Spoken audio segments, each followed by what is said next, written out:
नमस्कार, मी आशुतोष टिळक. आर्थिक शब्दांची सोपी व्याख्या या पुढच्या भागामध्ये तुमच्या सगळ्यांचं स्वागत करतो. सेबीच्या ॲक्शन्स नंतर एक शब्द शॉर्ट सेलिंग किंवा नेकेड शॉर्ट सेलिंग किंवा इन्स्टिट्यूशनल शॉर्ट सेलिंग किंवा हे जे काय सगळं चालू झालं आहे, एक उत्तम वेळ आहे शॉर्ट सेलिंग समजून घेण्याची. शॉर्ट सेलिंगचा टर्मिनल अर्थ आहे, टर्मच्या याच्यामधला अर्थ येतो short sale, the sale of a security not owned. The intention is to cover the sale subsequently by repurchase at a lower price and thereby earn a profit. Thus, a short sale is undertaken in anticipation of a decline in the price of a short or another security. However, it is a very perilous proposition, for if the share price zooms after the sale and the short seller cannot borrow the share for delivery, then he is forced to cover the loss so incurred could be colossal. In fact, when short sales takes place on a large scale, bulls may try to lay a trap for short sellers by buying heavily. आता हे वाचत असताना माझ्या डोक्यामध्ये एक गोष्ट highlight झाली, ते म्हणजे शॉर्ट स्क्वीज. हा पण एक दुसरा शब्द येतो, थोडासा त्याला इथे एक्सप्लेन करवतो मी काय आहे. माझ्याकडे एखाद्या कंपनीचे शेअर नाही आहेत, पण मला समजा बाजारामध्ये असा अंदाज लागला की ही कंपनी पडणार आहे, याचे शेअर्स किंवा काहीतरी असं कारण आहे की हा प्राइस पडणार आहे.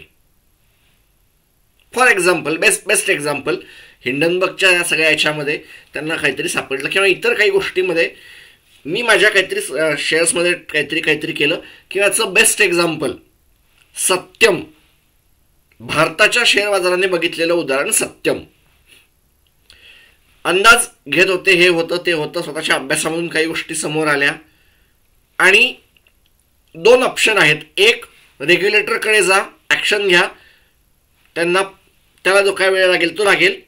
नंबर 2, बाजाराच्या मेकॅनिझममधून अद्दल घडवा. ती अद्दल कशी घडवायची, ती कशी शिक्षा द्यायची, याचं हे एक माध्यम म्हणून जगभरच्या बाजारांमध्ये याचा वापर होतो. नेकेड शॉर्ट सेलिंग किंवा covered short selling. Naked short selling म्हणजे काय की माझ्या खिशामध्ये काहीही नाही हो, माझ्या खिशामध्ये एक शेअर पण नाही आहे. For example, best example, UltraTech cement, 10,000 रुपयाच्या आसपासचा शेअर. मला असं वाटतं की समहाऊ या शेअरमध्ये ना दम नाही आहे. काहीतरी अशा गोष्टी आहेत ज्या कंपनी कव्हर करते, चला एक काम करूया, विकूया. आता हा शेअर फ्युचर्स आणि ऑप्शन्समध्ये आहे का? उत्तर आहे नाही, मुळीच नाही आहे.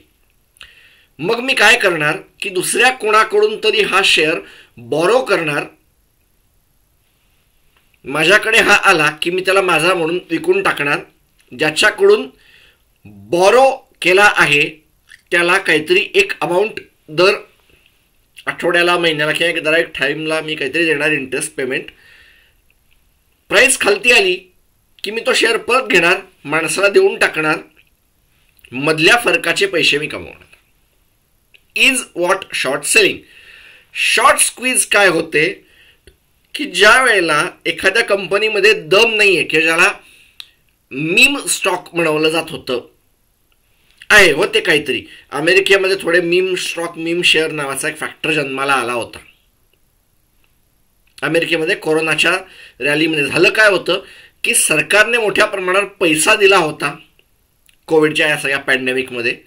याचं करायचं काय म्हणून काही जणांनी तो शेअर उचलून अगदी शांतपणे तो सगळा पैसा शेअर बाजारात गुंतवला आणि इन्स्टिट्यूशन्सनाही हरवणारी एक शक्ती ज्या काळात जन्माला आली, रॉबिनहुड हे नाव त्या काळात मोठ्या प्रमाणात आलं होतं. हे त्याचं कारण आहे की जेव्हा तुम्हाला हे माहीत असतं की कोणीतरी याच्यावर शॉर्ट जातं आहे, शॉर्ट गेल्यावर त्याला कव्हर पण करावं लागेल, कव्हर करायला त्याला त्याच्या प्राइसपेक्षा वरती घेऊन जायचं म्हणजे शॉर्ट स्क्वीज. समजा कोणी 100 रुपयावर तो शेअर विकत असेल, 80 रुपयावर विकत असेल आणि समजा तो 50ला आला शेअर. माझ्या लक्षात आलं की मोठा इन्स्टिट्यूशन्स आहे, याला थोडी अद्दल घडूया, चला थोडी गेम खेळूया. माझ्याकडे इकडून तिकडून मी पैसा घेतला आणि याचे शेअर खरेदी करायला सुरुवात केली. माझ्या काही मित्रांना कळलं, हे कळलं, ते कळवलं. ज्याला मॅनिप्युलेटर म्हणतात किंवा ज्याला अजून घाणेरडे काही शब्द आहेत, लेट्स नॉट यूज देम. झालं काय की ते पैसे लावले, हे केलं, ते केलं, खेचत त्या 50 रुपयाच्या शेअरला मी 60, 70 किंवा 80 पर्यंत घेऊन गेलो. म्हणजे जो माणूस 100ला विकून बसला होता त्याला त्याचा होणारं प्रॉफिट घटायला लागलं. कदाचित लॉसमध्ये पण जात असेल, कारण खिशात नाही येत ना शेअर, कोणाकडून तरी घेतलेत, कोणाला तरी द्यायचे त्याचे. That's it.